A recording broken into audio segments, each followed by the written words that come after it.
Feliz y bendecido día, aprendiendo un curso de milagros. El secreto de la verdadera oración es olvidarte de las cosas que crees necesitar. Pedir algo específico es igual que ver el pecado primero y luego perdonarlo. Del mismo modo, al orar pasas por alto tus necesidades específicas, tal como las ves, y las dejas en manos de Dios. Ahí se convierten en los regalos que le haces, pues le dicen que no antepondrás otros dioses a Él, ni que quieres otro amor que el suyo. Este libro es un comienzo, no un final.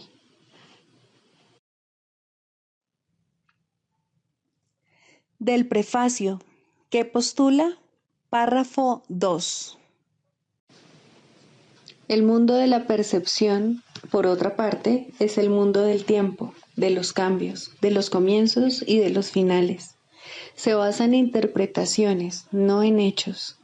Es un mundo de nacimientos y muertes, basado en nuestra creencia en la escasez, en la pérdida, en la separación y en la muerte. Es un mundo que aprendemos en vez de algo que se nos da. Es selectivo en cuanto al énfasis perceptual, inestable en su modo de operar e inexacto en sus interpretaciones. Introducción. Este es un curso de milagros. Es un curso obligatorio. Solo el momento en que decides tomarlo es voluntario. Tener libre albedrío no quiere decir que tú mismo puedas establecer el plan de estudios. Significa únicamente que puedes elegir lo que quieres aprender en cualquier momento dado. Este curso no pretende enseñar el significado del amor, pues eso está más allá de lo que se puede enseñar. Pretende, no obstante, despejar los obstáculos que impiden experimentar la presencia del amor, el cual es tu herencia natural. Lo opuesto al amor es el miedo, pero aquello que todo lo abarca no puede tener opuestos. Este curso puede, por lo tanto, resumirse muy simplemente de la siguiente manera. Nada real puede ser amenazado. Nada irreal existe. En esto radica la paz de Dios.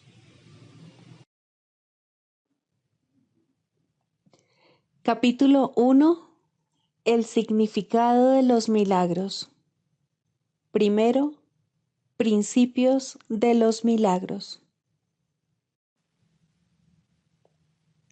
Principio 27. Un milagro es una bendición universal de Dios a todos mis hermanos por mediación mía. Perdonar es el privilegio de los perdonados. Capítulo 21. Razón y percepción. Quinto, la función de la razón. La percepción selecciona y configura el mundo que ves. Literalmente lo selecciona siguiendo las directrices de la mente. Las leyes del tamaño, de la forma y de la luminosidad tendrían validez, quizá, si otras cosas fuesen iguales, pero no lo son. Pues es mucho más probable que halles lo que buscas que lo que prefieres pasar por alto.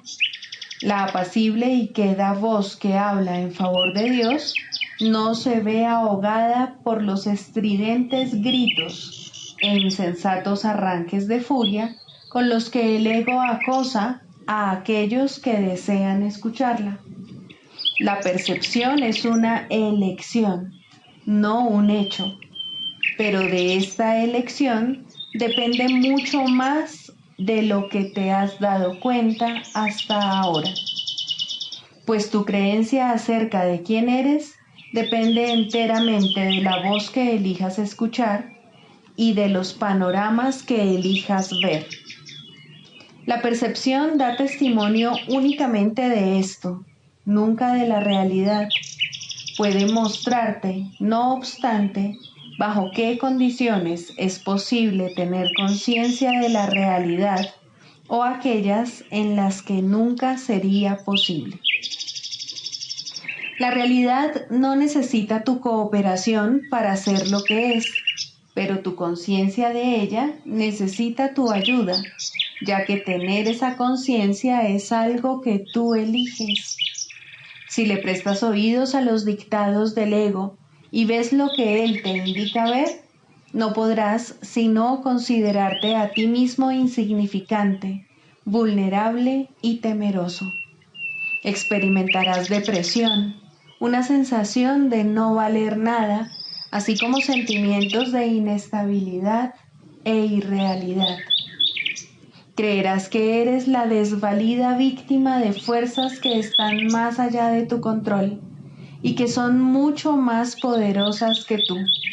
Y creerás que el mundo que fabricaste rige tu destino, pues tendrás fe en eso. Pero no creas que porque tengas fe en eso, ello pueda hacer que sea real. Hay otra visión y otra voz en las que reside tu libertad que tan solo están aguardando tu decisión.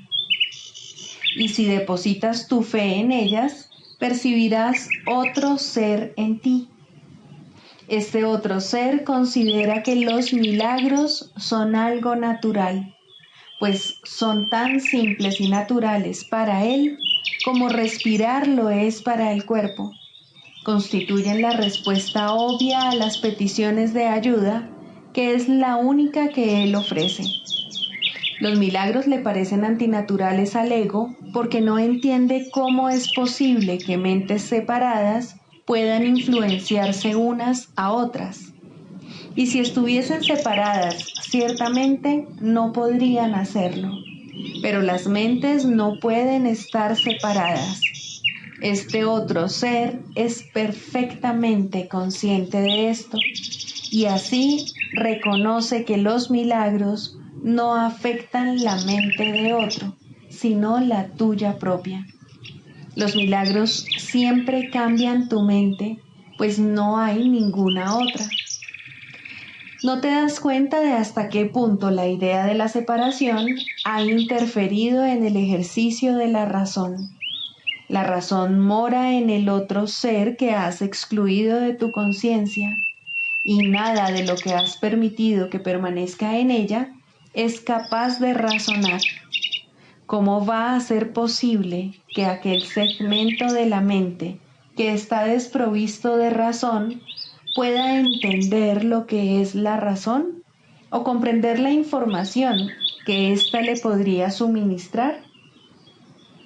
De ese segmento pueden surgir todo tipo de preguntas, pero dado que la pregunta básica solo puede proceder de la razón, él jamás la podría plantear. Al igual que todo lo que procede de la razón, la pregunta básica es simple y obvia, si bien aún no se ha planteado. Mas no creas que la razón no la podría contestar.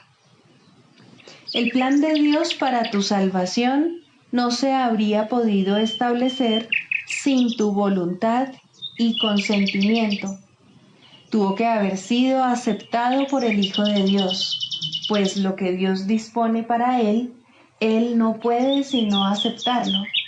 Y Dios no dispone nada sin su Hijo, ni su voluntad depende del tiempo para consumarse. Por lo tanto, lo que se unió a la voluntad de Dios tiene que encontrarse en ti ahora, puesto que es eterno. Tienes que haber reservado un lugar en el que el Espíritu Santo pueda morar y donde ya se encuentra.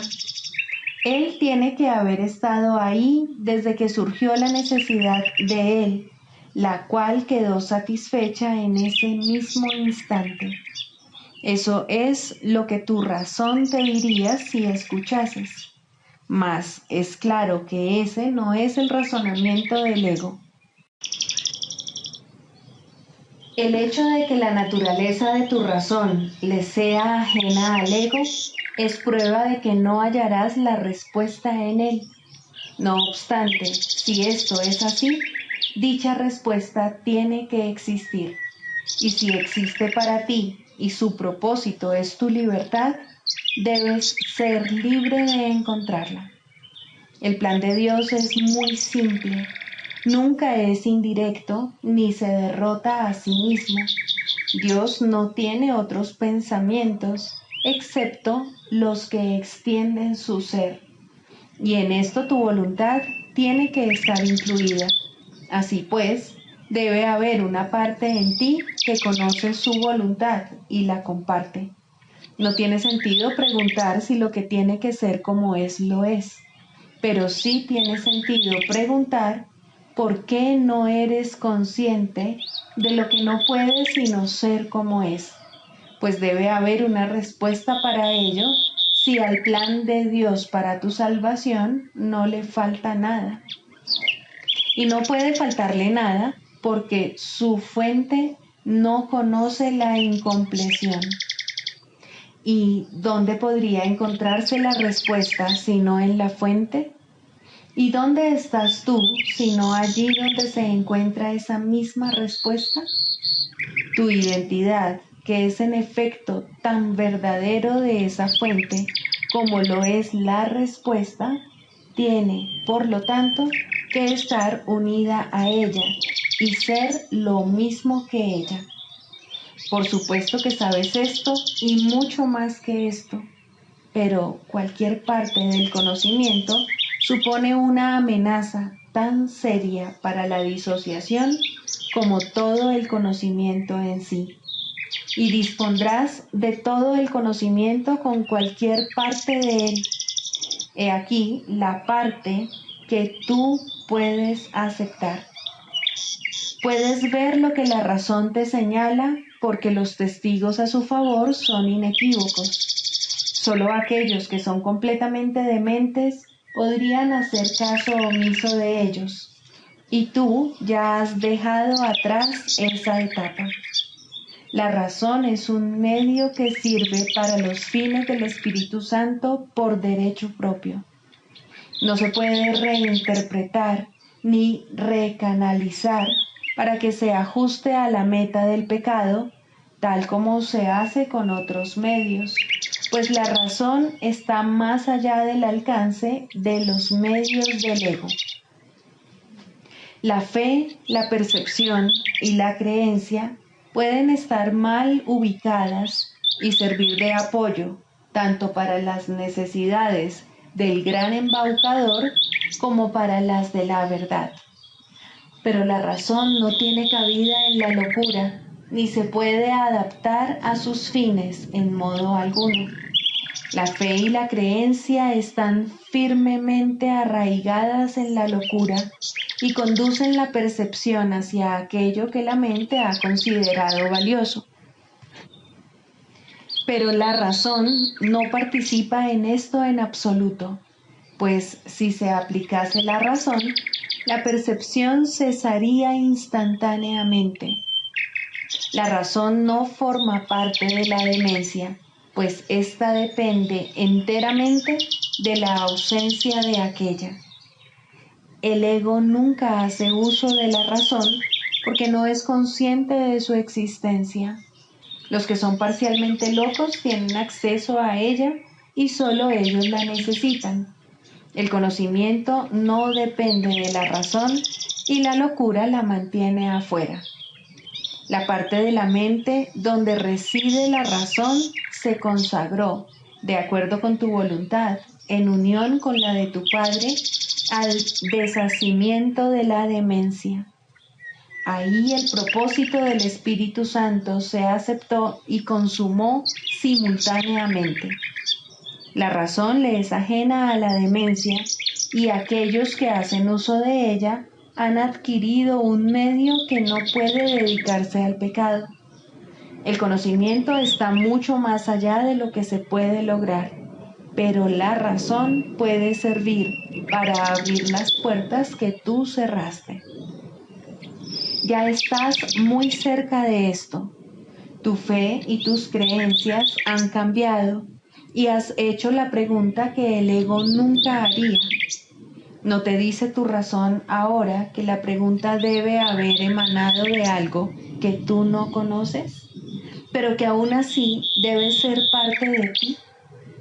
La fe y la creencia, apoyadas por la razón, producen forzosamente un cambio en tu percepción, y con este cambio se le hace sitio a la visión. La visión se extiende más allá de sí misma, tal como lo hacen el propósito al que sirve, así como todos los medios para su consecución. Libro de ejercicios. Pregunta 8. ¿Qué es el mundo real? El mundo real es un símbolo como todo lo demás que la percepción ofrece. No obstante, es lo opuesto a lo que tú fabricaste. Ves tu mundo a través de los ojos del miedo, lo cual te trae a la mente los testigos del terror. El mundo real solo lo pueden percibir los ojos que han sido bendecidos por el perdón, los cuales, consecuentemente, ven un mundo donde el terror es imposible y donde no se puede encontrar ningún testigo del miedo. El mundo real te ofrece una contrapartida para cada pensamiento de infelicidad que se ve reflejado en tu mundo, una corrección segura para las escenas de miedo y los clamores de batalla que pueblan tu mundo. El mundo real muestra un mundo que se contempla de otra manera, a través de ojos serenos y de una mente en paz. Allí solo hay reposo. No se oyen gritos de dolor o de pesar, pues allí nada está excluido del perdón. Y las escenas que se ven son apacibles, pues solo escenas y sonidos felices pueden llegar hasta la mente que se ha perdonado a sí misma. ¿Qué necesidad tiene dicha mente de pensamientos de muerte, asesinato o ataque? ¿De qué puede sentirse rodeada sino de seguridad, amor y dicha? ¿Qué podría haber que ella quisiese condenar? ¿Y contra qué querría juzgar? El mundo que ve emana de una mente que está en paz consigo misma. No ve peligro en nada de lo que contempla, pues es bondadosa y lo único que ve es bondad. El mundo real es el símbolo de que al sueño de pecado y culpabilidad le ha llegado su fin y de que el Hijo de Dios ha despertado. Y sus ojos, abiertos ahora, perciben el inequívoco reflejo del amor de su Padre, la infalible promesa de que ha sido redimido. El mundo real representa el final del tiempo, pues cuando se percibe, el tiempo deja de tener objeto. El Espíritu Santo no tiene necesidad del tiempo una vez que éste ha servido el propósito que Él le había asignado. Ahora espera un solo instante más para que Dios dé el paso final y el tiempo desaparezca, llevándose consigo la percepción y dejando solamente a la verdad para que sea tal como es. Ese instante es nuestro objetivo, pues en él yace el recuerdo de Dios, y al contemplar un mundo perdonado, Él es quien nos llama y nos viene a buscar para llevarnos a casa, recordándonos nuestra identidad, la cual nos ha sido restituida mediante nuestro perdón. Lección 299. La santidad eterna mora en mí. Mi santidad está mucho más allá de mi propia capacidad de comprender o saber lo que es. No obstante, Dios, mi Padre, quien la creó, reconoce que mi santidad es la suya. Nuestra voluntad conjunta comprende lo que es, y nuestra voluntad conjunta sabe que así es. Padre, mi santidad no procede de mí, no es mía para dejar que el pecado la destruya, no es mía para dejar que sea el blanco del ataque. Las ilusiones pueden ocultarla, pero no pueden extinguir su fulgor ni atenuar su luz. Se yergue por siempre perfecta e intacta. En ella todas las cosas sanan, pues siguen siendo tal como tú las creaste. Y puedo conocer mi santidad, pues fui creado por la santidad misma, y puedo conocer mi fuente, porque tu voluntad es que se te conozca.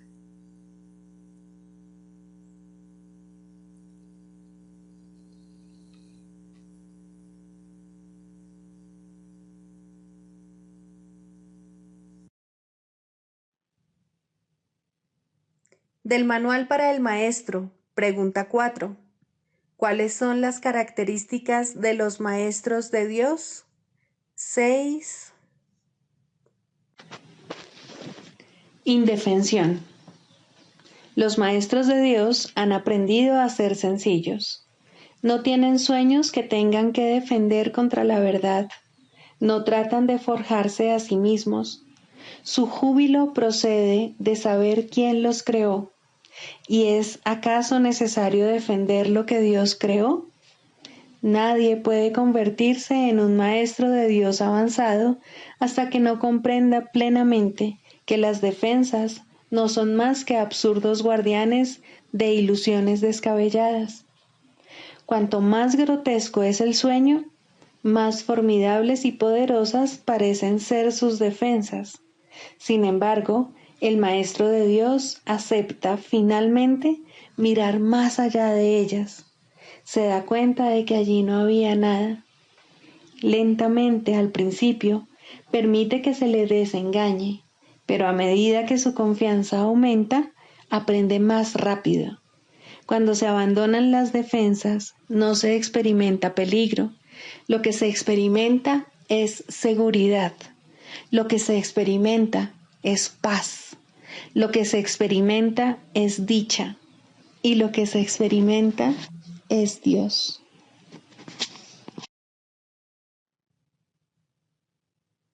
Manual para el Maestro, pregunta 26.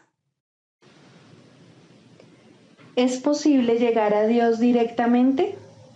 Sin duda alguna, pues no hay ninguna distancia entre Él y su Hijo. Su conciencia se encuentra en la memoria de todo el mundo y su palabra está impresa en el corazón de todos.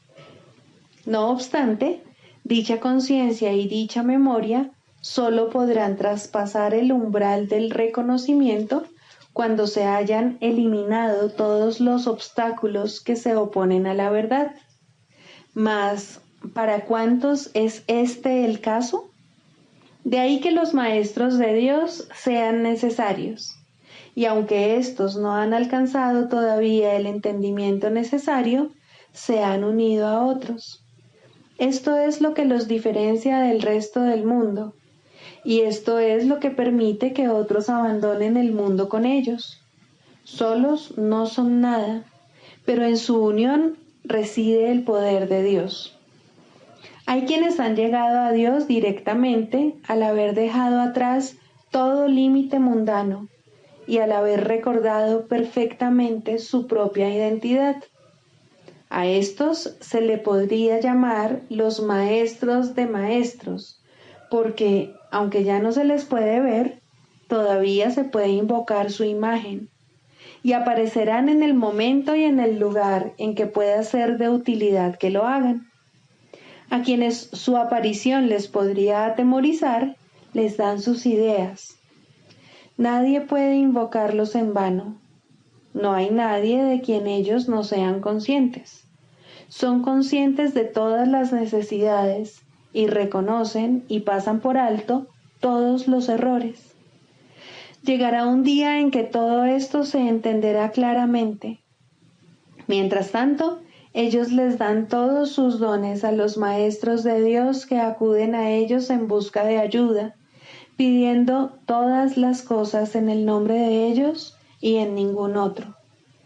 Es posible que en algunas ocasiones un maestro de Dios tenga una breve experiencia de unión directa con Dios. Sin embargo, es casi imposible que en este mundo una experiencia así pueda perdurar.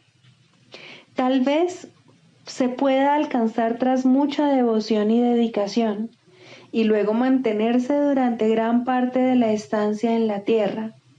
Mas esto es tan raro que no se puede considerar una meta realista. Si sucede, bien. Si no sucede, bien también. Todos los estados mundanos son, en cualquier caso, ilusorios. Si se alcanzase a Dios directamente en una conciencia continua, el cuerpo no se podría conservar por mucho tiempo. Aquellos que han abandonado el cuerpo con el único propósito de ser de ayuda a los que aún están aquí son en verdad muy pocos, y ellos necesitan ayudantes que aún se encuentren en cautiverio y que aún estén dormidos, para que con su despertar pueda oírse la voz de Dios. No te desesperes, pues, por causa de tus limitaciones. Tu función es escapar de ellas, no que no las tengas. Si quieres ser oído por los que sufren, tienes que hablar su lengua. Si quieres ser un salvador, tienes que entender de qué es de lo que hay que escapar. La salvación no es algo teórico. Examina el problema, pide la respuesta y cuando te llegue, acéptala. No tardará mucho en llegar. Se te proveerá de toda la ayuda que estés dispuesto a aceptar y toda necesidad que tengas será satisfecha. Por lo tanto, no nos preocupemos demasiado por objetivos para los que todavía no estás listo. Dios te acepta en el nivel en el que estás y te da la bienvenida. ¿Qué más puedes desear cuando esto es todo lo que necesitas?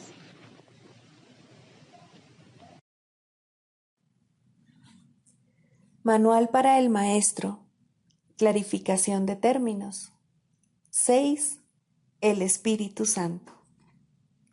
Jesús es la manifestación del Espíritu Santo, a quien Él invocó para que descendiese sobre la tierra después de su ascensión al cielo, es decir, después de haberse identificado completamente con el Cristo, el Hijo de Dios tal como Él lo creó. Al ser el Espíritu Santo una creación del único Creador, y al crear junto con Él y a su semejanza o espíritu, es eterno y nunca ha cambiado. Fue invocado para que descendiese sobre la tierra, en el sentido de que entonces se hizo posible aceptarle y escuchar su voz. Su voz es la voz de Dios y, por lo tanto, ha adquirido forma. Dicha forma no es su realidad, la cual solo Dios conoce junto con Cristo, su verdadero Hijo, quien es parte de Él. Al Espíritu Santo se le describe a lo largo del curso como aquel que nos ofrece la respuesta a la separación y nos trae el plan de la expiación, al asignarnos el papel especial que nos corresponde desempeñar en dicho plan y mostrarnos exactamente en qué consiste. Él ha designado a Jesús como el líder para llevar a cabo su plan, ya que Jesús fue el primero en desempeñar perfectamente su papel. Se le ha dado pleno poder en el cielo y en la tierra, y lo compartirá contigo cuando tú hayas desempeñado el tuyo. El principio de la expiación le fue dado al Espíritu Santo mucho antes de que Jesús lo pusiese en marcha. Al Espíritu Santo se le describe como el último vínculo de comunicación que queda entre Dios y sus hijos separados. A fin de llevar a cabo esta función especial, Él ha asumido una doble función. Goza de conocimiento porque es parte de Dios, percibe porque fue enviado para salvar a la humanidad. Él es el gran principio corrector, el portador de la verdadera percepción, el poder intrínseco de la visión de Cristo. Él es la luz en la que se percibe el mundo perdonado, en el que solamente puede verse la faz de Cristo. Él nunca se olvida del Creador ni de su creación. Él nunca se olvida del Hijo de Dios. Él nunca se olvida de ti. Te brinda el amor de tu Padre en un eterno resplandor que nunca será extinguido, porque Dios mismo lo depositó ahí. El Espíritu Santo mora en la parte de tu mente, que es parte de la mente de Cristo. Él representa a tu ser y a tu Creador, quienes son uno. Habla por Dios y también por ti, ya que está unido a ambos. Por consiguiente, Él es la prueba de que ambos son uno solo. El Espíritu Santo parece ser una voz, pues de esa forma es como te comunica la palabra de Dios. Parece ser un guía por tierras lejanas, pues esa es la clase de ayuda que necesitas. Y también parece ser cualquier cosa que satisfaga las necesidades que creas tener. Pero Él no se engaña cuando te percibes a ti mismo atrapado por necesidades que no tienes. De ellas es de las que quiere liberarte. De ellas es de las que quiere ponerte a salvo. Tú eres su manifestación en este mundo. Tu hermano te invoca para que seas su voz junto con él. Por sí solo no puede ser el ayudante del Hijo de Dios, pues por sí solo no tiene ninguna función. Pero unido a ti es el resplandeciente Salvador del mundo, cuyo papel en la redención de éste tú has completado. Él te da las gracias a ti y a tu hermano, pues te elevaste con Él cuando Él empezó a salvar al mundo, y estarás con Él cuando el tiempo haya cesado y ya no quede ni rastro de los sueños de rencor en los que bailabas al compás de la exangüe música de la muerte, pues en su lugar se oirá el himno a Dios por unos momentos más. Y luego ya no se oirá más la voz, ya que no volverá a adoptar ninguna forma, sino que retornará a la eterna amorfía de Dios. Psicoterapia. Primero, el propósito de la psicoterapia. Muy sencillamente, el propósito de la psicoterapia es eliminar los obstáculos a la verdad.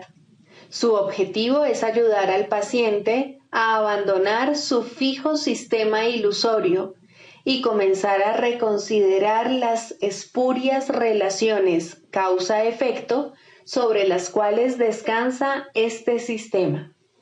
Nadie en este mundo se escapa del miedo, pero todo el mundo puede reconsiderar sus causas y aprender a evaluarlas correctamente. Dios ha dado a todo el mundo un maestro cuya sabiduría y ayuda sobrepasan ampliamente cualesquiera contribuciones que un terapeuta terrenal pueda proveer.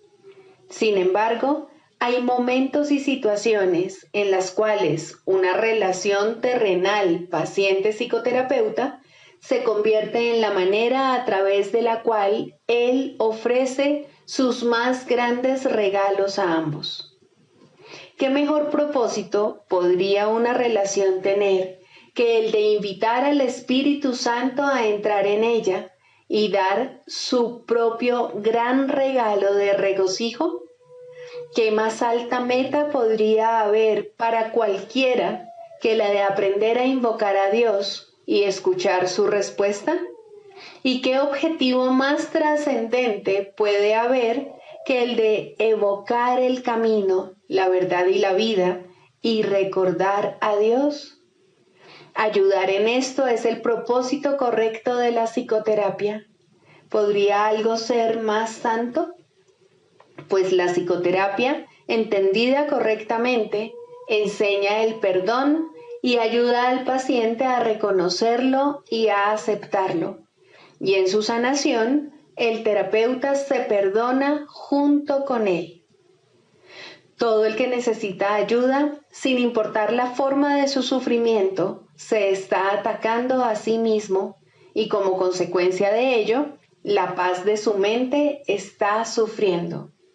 Estas tendencias a menudo se describen como autodestructivas y con frecuencia el paciente mismo las percibe de esa forma. De lo que no se da cuenta y lo que necesita aprender es que ese yo que puede atacar y también ser atacado es un concepto que él ha fabricado. Aún más, lo atesora, lo defiende y en ocasiones incluso se encuentra dispuesto a sacrificar su vida en nombre de ese yo, pues lo considera su propio ser. Lo ve como algo que se afecta, que reacciona a fuerzas externas según ellas lo requieren y que se encuentra indefenso en medio del poder del mundo. La psicoterapia, entonces, debe restablecer a su conciencia la habilidad para tomar sus propias decisiones.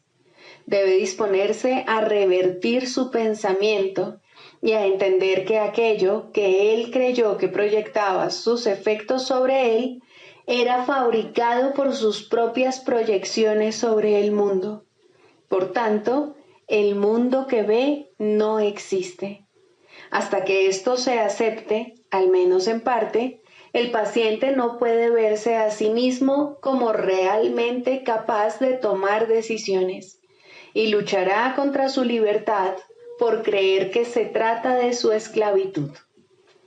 El paciente no necesita pensar que la verdad es Dios para tener progresos en la salvación, pero debe comenzar a separar la verdad de la ilusión al reconocer que no son lo mismo y al estar paulatinamente más dispuesto a ver las ilusiones como falsas y a aceptar la verdad como tal. Su maestro lo conducirá desde ahí, tan lejos como se encuentre dispuesto a llegar. La psicoterapia solo puede ahorrarle tiempo.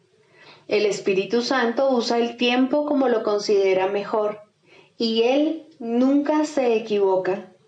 La psicoterapia, bajo su dirección, es uno de los medios que usa para ahorrar tiempo y para preparar maestros adicionales para su obra. La ayuda que Él comienza y dirige no tiene fin. Cualquiera que sea la ruta que Él elija, toda psicoterapia finalmente conduce a Dios. Pero eso se le deja a Él. Todos somos sus psicoterapeutas, pues quiere que todos seamos sanados en Él. El canto de la oración. Segundo, la escalera de la oración. La oración no tiene principio ni fin, es parte de la vida, pero sí cambia de forma y crece a medida que uno va aprendiendo hasta que alcanza su estado amorfo y se funde en una comunicación total con Dios. En su aspecto peticionario, no necesita apelar a Dios, que de hecho rara vez se hace, y ni siquiera entraña creencia alguna en Él. En estos niveles, la oración es un simple desear que surge de un sentido de carencia y escasez. Estas formas de oración o de pedir desde la necesidad siempre entrañan un sentimiento de debilidad e insuficiencia. Nadie, pues, que esté seguro de su identidad, podría orar de esta manera. Pero no es menos cierto que nadie que no tenga certeza sobre su identidad puede evitar hacerlo. La oración es tan continua como la vida. Todo el mundo ora sin cesar. Pide y ya has recibido, pues has determinado qué es lo que quieres. Es posible, asimismo, alcanzar una forma más elevada de pedir desde la necesidad, puesto que en este mundo la oración es reparadora y, por lo tanto, entraña niveles de aprendizaje. En este caso, la petición puede ser dirigida a Dios con verdadera fe, pero aún sin comprensión. Por lo general, se ha alcanzado un vago y con frecuencia inestable sentido de identificación con Él, pero tiende a estar desenfocado por un sentimiento de pecado profundamente arraigado. En este nivel es posible que se sigan pidiendo cosas mundanas en variedad de formas, como también es posible pedir dones tales como la bondad o la honestidad y, en particular, perdón para las muchas fuentes de culpa que inevitablemente yacen bajo cualquier oración procedente de la necesidad. Sin culpa no hay escasez. Quien está libre de pecado no tiene necesidades. En este nivel surge también esa curiosa contradicción de términos conocida como orar por nuestros enemigos. La contradicción no se encuentra en las palabras mismas, sino más bien en la manera en que usualmente se interpretan. Mientras creas tener enemigos, habrás limitado tu oración a las leyes del mundo y habrás limitado también tu capacidad para recibir y para aceptar a esos mismos estrechos márgenes. Sin embargo, si tienes enemigos, tienes necesidad de oración y una gran necesidad, por cierto. Entonces, ¿qué significa realmente la frase? Significa que debes orar por ti para que no busques aprisionar a Cristo y así perder el reconocimiento de tu propia identidad. No traiciones a nadie o te traicionarás a ti mismo. Un enemigo es el símbolo de un Cristo prisionero. ¿Y quién podría ser él sino tú mismo? Orar por los enemigos se convierte de este modo en una manera de orar por tu propia libertad. Ahora ha dejado de ser una contradicción. Se ha convertido en una declaración de la unidad de Cristo y el reconocimiento de su impecabilidad. Ahora se ha vuelto santa, pues reconoce al Hijo de Dios tal como fue creado. Nunca olvides que la oración, en cualquiera de sus niveles, es siempre para uno mismo. Si te unes a alguien en oración, lo haces parte de ti. El enemigo eres tú, al igual que eres el Cristo. Por ello, antes de hacerse santa, la oración es una elección. Tú no eliges por otro, solo puedes elegir por ti mismo. Ora verdaderamente por tus enemigos, pues en esto radica tu propia salvación. Perdónalos por tus pecados y serás realmente perdonado. La oración es una escalera que llega hasta el cielo. En lo alto se produce una transformación muy similar a la tuya, pues la oración es parte de ti. Las cosas de la tierra se dejan atrás y ya no se recuerdan más. No se hacen peticiones, puesto que nada falta. Se reconoce plenamente que la identidad en Cristo es algo eterno, incorruptible y más allá de todo cambio. La luz ha dejado de titilar y nunca se apagará. Ahora, sin necesidades de ninguna clase y revestida por siempre de la pura impecabilidad que es el regalo de Dios para ti, su Hijo, La oración puede convertirse otra vez en aquello para lo que se concibió, pues ahora se eleva cual canto de gratitud a tu Creador, sin palabras, pensamientos o vanos deseos, y sin necesidad de nada en absoluto. De este modo se extiende como estaba destinada a hacerlo, y por esta ofrenda Dios mismo da las gracias. Dios es la meta de toda oración, lo cual la hace eterna en vez de temporal. No tiene comienzo, pues la meta no ha cambiado jamás. La oración, en las formas que adopta inicialmente, es una ilusión, ya que no se necesita escalera alguna para llegar hasta aquello de lo que uno nunca se alejó. No obstante, la oración forma parte del perdón, mientras éste, que de por sí es una ilusión, continúe sin lograrse. La oración estará ligada al aprendizaje hasta que el objetivo del aprendizaje se haya alcanzado, y entonces todas las cosas se transformarán al unísono y retornarán libres de toda mancha a la mente de Dios. Al encontrarse más allá de lo que se puede aprender, este estado es indescriptible. Es necesario, no obstante, entender las etapas por las que hay que pasar para su obtención, si la paz ha de ser restaurada en el Hijo de Dios, quien vive ahora en la ilusión de la muerte y el temor de Dios.